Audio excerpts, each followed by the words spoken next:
Okay. Welcome, everyone. I'm really excited to be doing a Zoom today with Chuki.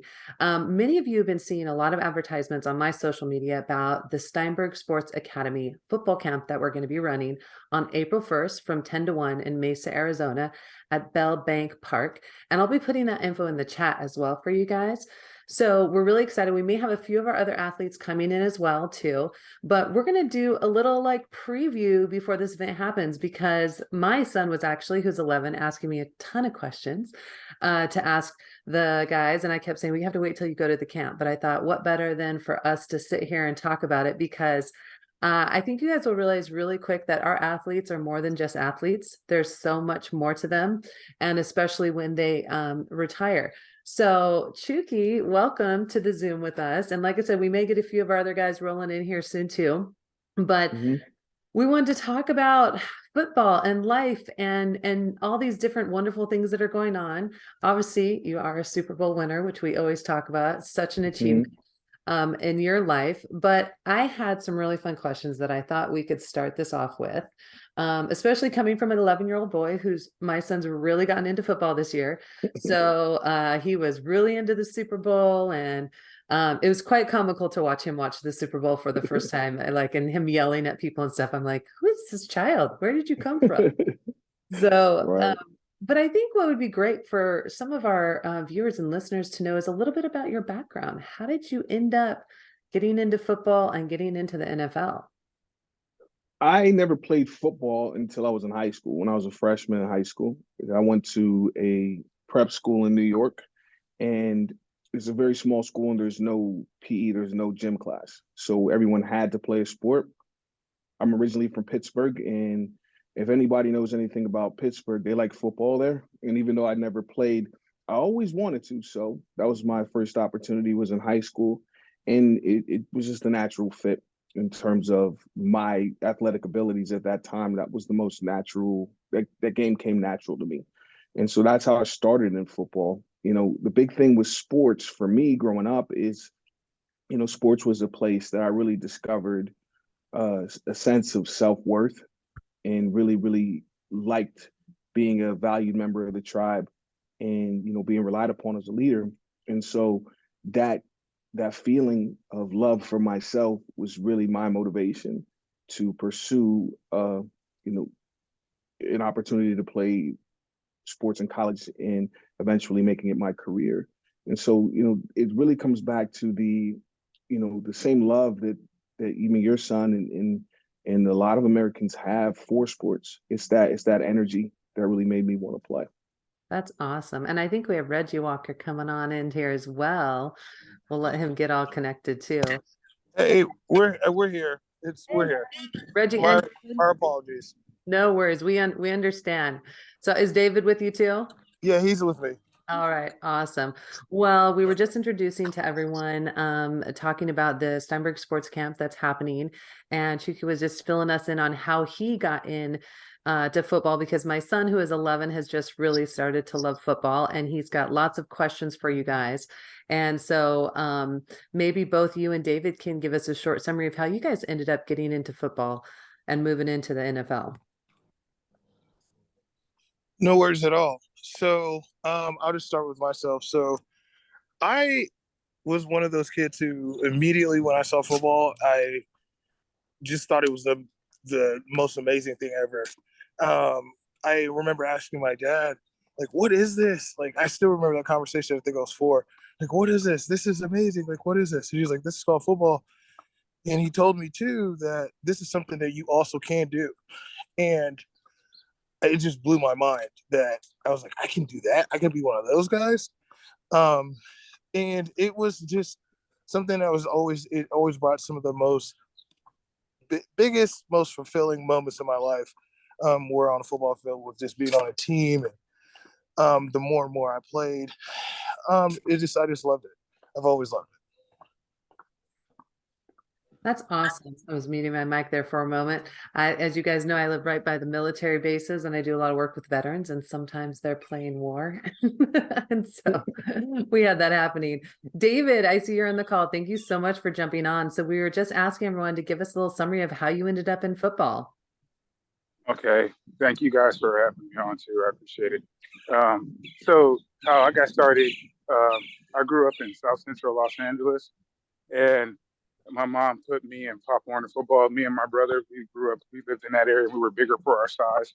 And so my mom was like, all right, we need to get you in sports because these gang members are coming after you. And we don't want you anywhere around them and have any extra free time. So she put us in sports. And then I was like, I don't know. I'd rather just study the books. My mom was like, you better take your butt over there and get into these sports and put me into football. And then so that's how I got into football because I was overweight. So I had to lose weight to play. And that's why I didn't want to play football at the time starting because I was like, man, I'm not trying to do all this extra running. I had to run with trash bags on to lose the weight because I was like 175 and that was the weight limit. And so that it was like torture for me at first. And I lost the weight and I was really good at it. And then, I told you, me and my brother both played sports and we ended up going from Pop Warner to both of us getting drafted into the NFL on the same day. Wow. So yeah, it was football was is great for me too. A lot of great experiences and a lot of opportunities as well. Yeah, I think most of us, obviously, I didn't play football. I played volleyball and basketball in college and professionally. But when I think about those things kept me out of trouble, right? I had to keep my grades up because in college to play, I had to stay out of trouble. I didn't want to lose my scholarship. It made me more disciplined because I knew that I came in as an underdog, coming from a country and growing up on a little farm, and I didn't get to play club, so I was an underdog. And I think, as you mentioned, those sports kept me out of trouble and it built a lot of character. And I know it did for you guys as well. And obviously, you went into one of the, I consider, toughest high level sports out there. And so, a couple of questions that I mentioned that my son was asking me this morning was he said, what was one of the best things about the NFL and what was one of the worst things about the NFL? If you guys don't mind sharing. And why don't we start with you, Chuki?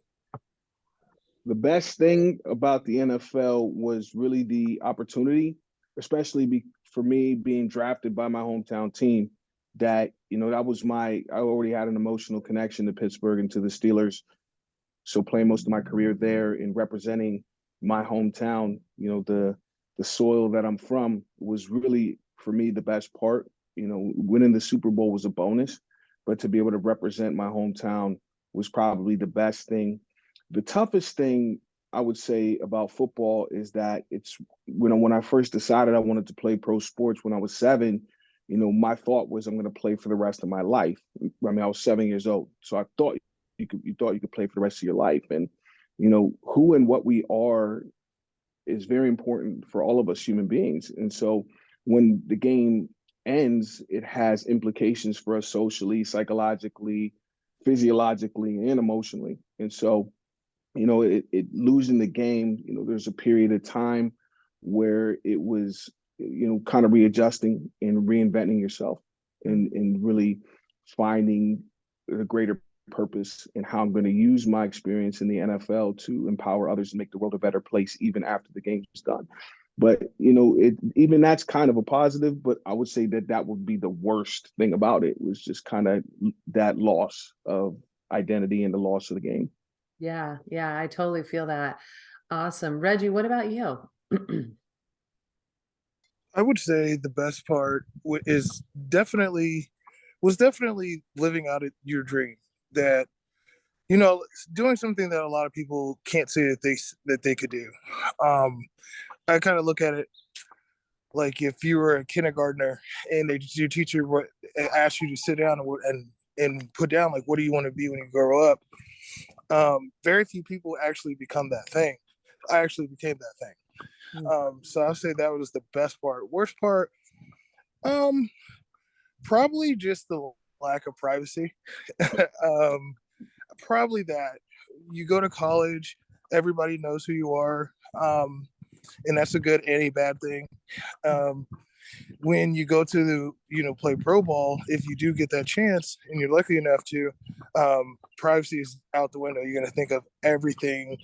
You got to make sure that you're always putting out what's best for the team, what's best for yourself. Your image is everything, and your respect. You want to make sure that you're maintaining that respect on yourself always. But how people view you is everything. Mm. And that's something that you're going to learn the further you get up in the game. Yeah, great advice. Absolutely. David, what about you? Yeah, so I have to go back and I have to agree with what Chucky said and Reggie said. It's a combination of the two, to be honest with you. You have achieved something that 0.014% of people who play football have achieved. And that is a great accomplishment. And you get a lot of opportunity. This is the thing that you get. It's like the good thing. You get a lot of opportunity. Your network it grows. You meet people that the average person who wouldn't get a chance to meet ever in their lives, and be able to relate to them in a certain way that we're certain people that most people can't relate to because of your experiences, and that carries over into the corporate or the entrepreneurial field as well. But the hard part is, like what Chuki was saying, when you're playing ball, when you're a professional athlete, that phrase "ball is life," a lot of people take that to heart, and it becomes their life, and they forget to do everything else, or they don't have enough time to do everything else because you're spending so much time training, you're spending so much time being all this, and if you don't prepare yourself before before leaving and exiting the NFL, it could be the hardest transition into going into your entrepreneurial phase or going into that. And so, luckily I was able to do some work before, and I was being in the plant-based space and all that stuff, and went to through different schools. But I've seen just so many people transitioning out of football into the corporate space or to the entrepreneurial space. If you have to know how to transition your skills from football, your ability to time manage, your ability to go out there and network and be able to open doors. That's what you have to learn how to do. And yeah, so if you don't know how to do that, then it's hard, it's bad. But if you know how to do that, then you should be fine. So Great. Yeah, yeah. I agree with you. And now I want to kind of talk about something that's actually been out there quite a bit over the last 2 years, and it's the mental health of our athletes in college and in professional sports. It really caught my attention when I think a girl who was maybe 20 or 21 years old playing volleyball in college ended up committing suicide. And it was a real shocker to me at first, but then I started to revisit the pressure that we are under as athletes in college and also in professional sports. And so the mental health of athletes has really come to the forefront over the last couple of years of what are we doing for our athletes because of the pressure that we put them under. And you guys, all three of you, have been under tremendous pressure in the sport. And so maybe you can offer just some insights or thoughts or tips for our current athletes who may be listening and thinking, what can I do for my mental health? How can I make sure that I'm as healthy as possible? We want to serve our teams. As you mentioned, David, like I remember training 3 or 4 hours in the morning, 3 or 4 hours at night, 3 games a week, tournaments on the weekend, lack of sleep, you're trying to meet all those needs of the teams and your coaches. A lot of times your self-help that you need or your mental health gets kind of put behind. So I'd love your guys' insights for future athletes, for parents who are looking at their kids going into college, or even college athletes who might be listening. Well, I'll take this one first. The biggest thing is, when people ask me or say to me, I meet people say, "Oh, you played in the NFL, you won the Super Bowl. It's awesome," and that's always going to precede me, and it's something I'm proud of. But I also typically will kind of, jokingly answer them back and say, "Well, I'm just my mother's son. Everything else is just a story after that fact." And what it comes down to is the best advice I could give to anybody in terms of taking care of themselves at all levels, spiritually, mentally, emotionally, as well as physically, is exactly what David was just talking about, is recognizing that you're more the game doesn't play you, you play the game. And so you need to take care of yourself at every single level. We can't just focus all of our energies and define ourselves simply by what we do physically as athletes. If you have a spiritual practice, or religious practice, that's something that, definitely needs attention. Not so much just for what you're doing for your congregation, but what the congregation can do for you in terms of keeping you balanced and grounded, understanding that there are other aspects to life, that this game will end regardless what sport it is. It's going to end at some point. So a lot of what David's talking about comes into play. Is developing yourself only as an athlete doesn't really make sense, because I finished playing professional football. I was 30 years old. I'm not even at halftime of my life. There's a lot more life to go. And so put your focus in, be the best that you can be as an athlete, and also start to think about how you're going to leverage your experience in the next chapter. And that's probably the best way I could, succinctly give advice as to what I would suggest athletes do. Is start to really focus on themselves as a person, as their mother's son or daughter, and start with that, and make sure that your mother's son or daughter is the best that they can be.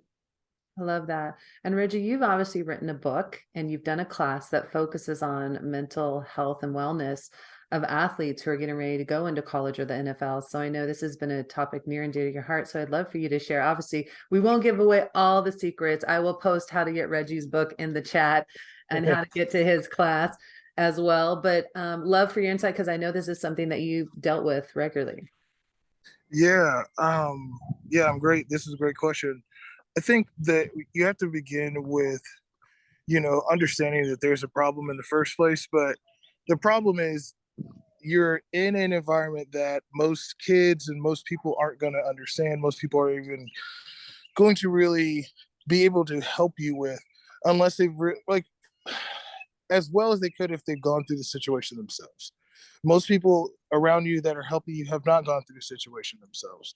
And they say things that are really great for you to hear, and they do have their place, but everybody, it's a team effort that's going to take you getting everything done, from your schooling to your athletic work to the games, travel, everything. It's a team effort. There's a lot of people that need need to help you. But when it comes to you and managing yourself, you have to take it as a job that needs to just get done. Not just for the betterment of the team, but the betterment of yourself. You have goals and dreams and aspirations that are bigger than just sports. Just like what Chucky was saying and what David has been saying, you're much bigger than whatever sport you're doing. It's just a tool that you're playing. That's just a tool. And you have to be able to manage yourself. And one of the best things about managing yourself, and one of the things you have to understand quite quickly, is you have to talk about these things. Mm. But you have to recognize that there's an issue in the first place to even talk about. But that's the whole issue in itself. But it first starts with just talking about things. If you're stressed out, going and getting it out. Like you have friends, you have sports psychiatrists, you have sports psychologists, you have therapists, you have coaches, you have other teammates, but you got to talk about it. We're taught a lot to just kind of keep it in, but it always comes out in other ways, whether it's partying, whether it's depression, whether it's anxiety, whether it's just diving into the books and ignoring everybody else, whether it's toxic relationships. It comes out in many ways. So just talking about it. And I know David wants to say something about this too, so I'm not going to just hog the mic. Sure, David, jump on in. All right, yeah, cool. So, both of what they're saying, and I feel like a big important thing to maintain your mental health is finding value for yourself, like they said, outside of sports, because sports is so fickle, right? You can get hurt tomorrow and never play again, right? Your coach, your career is heavily dependent on your coach, your coaching experience, or your experience in the sport, and the team you have surrounding you, all of that kind of stuff, right? What team you land on, it's a roll of the dice. But it also has a lot to do with how much effort you put into it.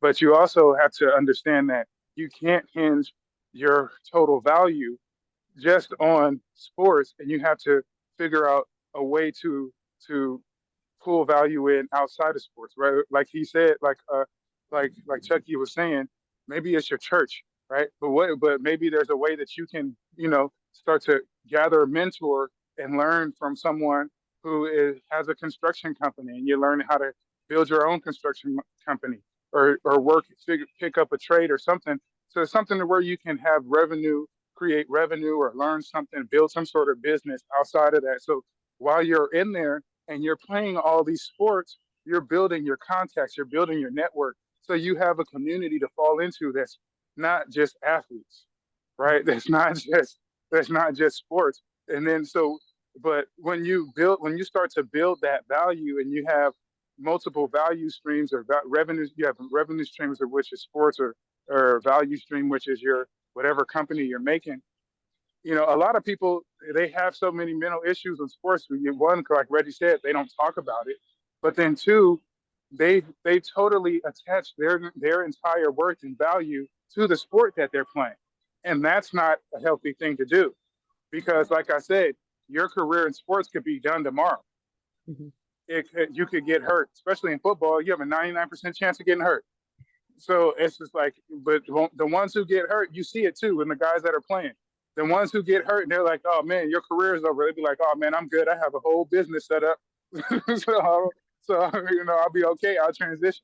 Yeah. And so that's just what it is. And a lot of it's the pressure. So they're having mental problems because they're like, if it's not this sport, then what am I going to do? Then I have to transition. I have to figure out.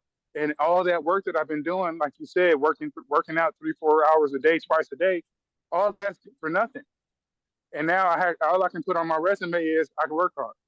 Yeah. I'm a good part of a team. Yeah. So.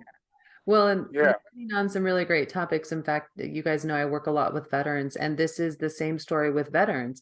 The veterans that I see start something before they get out, they start planning for their future. They realize they're not a one-trick pony, and that they can take things in many different directions, are really successful when they transition out. And athletes, just like you spoke of, it's the same thing. If they have something set up where they've got a business, or maybe they're becoming an ESPN correspondent, or maybe they're going to start coaching. My transition, actually, which was by accident, was I had a buddy who was coaching at a college, needed an assistant coach. I was coming back. It just kind of worked out. And then before you know it, I was the head coach there and teaching.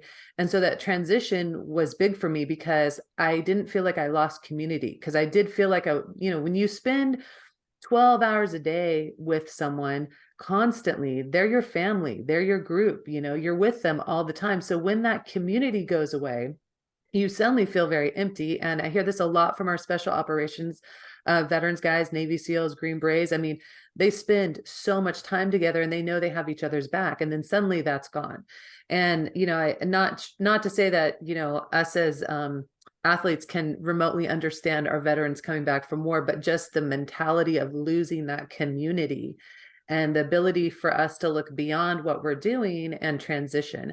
And I think this is an important thing that we have to teach our youth, right? Because youth are more than ever, they're in these super competitive sports. I watched my daughter play club this weekend. She's only 14, and I'm watching the competitive level of fifth graders and the pressure that are on these kids at age 11 and 12. I remember watching this one boy shoot this 3-pointer. It spun around, almost went in, popped out. They lost the game by 1 point, and he was devastated. And I thought to myself, so much pressure on an 11-year-old, right?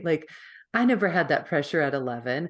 And so as I look at society today, one, if you guys have ever coached, or if you ever do, you're going to meet the parent who's like, my kid's going to be a pro athlete. And you're like, you're going to be lucky if your kid can spell his name. No, I'm just kidding. But that's, you get their parents like, I'm bringing my kid, they're going to be a pro athlete. And you're like, no, they're not going to be. But they put so much pressure on the kids to perform, and I've always told my kids, being someone who played high level sport, I'm like, listen, I want you to do what you love. And if you love this, great. If you don't love it, you don't have to do it for mom, because that's what mom did. So I think that you guys are hitting on some really great points, is that I think if we can instill in our youth early on, listen, you have many talents, so explore many options.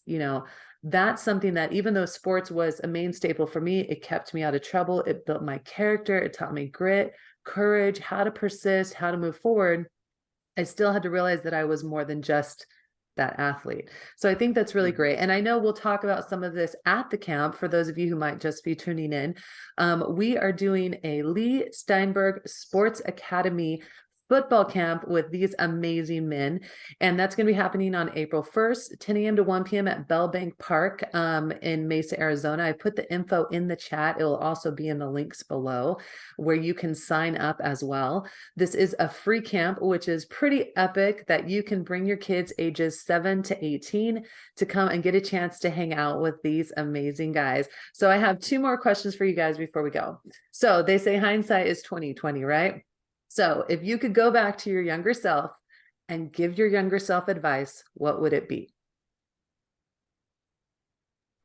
Man, I'll go first. To surround yourself with as many mentors as possible, right? And then I would teach myself how to learn from these mentors and make a solid plan. That's what I would tell myself moving forward. Your hindsight being 20/20. Learn from your mentors as soon as you can. Build your mentor group as soon as you can. Awesome. I love it. Who's next? I'll go. I would say know why you're doing what you're doing. Just know why you're doing it. There's so many things that I look back on that I was doing that were just very ineffective, that I was just doing unconsciously. I wasn't thinking about really maximizing my days as well as I could every single day. I wasn't thinking about that. I was just going through the motions on a lot of things. I was on autopilot on a lot of things. So I would just say that know why you're doing what you're doing. Also too, because that's your fuel going forward. Like I'm here because I want to give mom a house. I'm here because I want to create a better world for people. Whatever that is for you, whatever that is, you need to know what it is. Because you're going to be going and competing against a lot of people who are going to know that. And you're going to have to compete against them. And it's not going to be a nice thing if you don't know that. So I would just say that. Yeah, I love it. Thank you. Chuki? Well, the biggest thing is what you want to create in your life. Because I'm talking to my younger self. If you want to change what's going on around you, you want to have an impact in your community. You want to make more money. You want to have success as an athlete on the field. If you want to positively change what's going on around you, pay very close attention to what's going on within you, in your mind, your thoughts, your emotions, your spirituality, your connection to your higher power, whatever that means to you. Because if those things aren't right, then if the things inside aren't right, the things outside won't be right. And so if you want to change what's going on around you, make sure you take very good care of what's going on within you. I love it. Great points. Know your why, know what's going on within you. Working with mentors, so absolutely crucial. I know if I could go back to my younger self, I had won national titles in my senior year, captain of the team. We lost. And that was pretty devastating because, as you guys said, you're working out countless hours a day, you make it to the top. And we had never lost. We had gone 4 years undefeated, and a lot of great stuff had happened. So it was a really humbling experience. And I remember getting on, which you youth won't know what this is, a payphone, to call my mom and talk with her. And, I think if I could go back to that moment, I would have told myself, this is just the beginning. So many athletes get devastated by losing a championship, whether it be high school, college, or NFL, or any other thing. And they lose the perspective of what is your life about? What is it really about? Is it about winning and losing games, or is it so much more than that?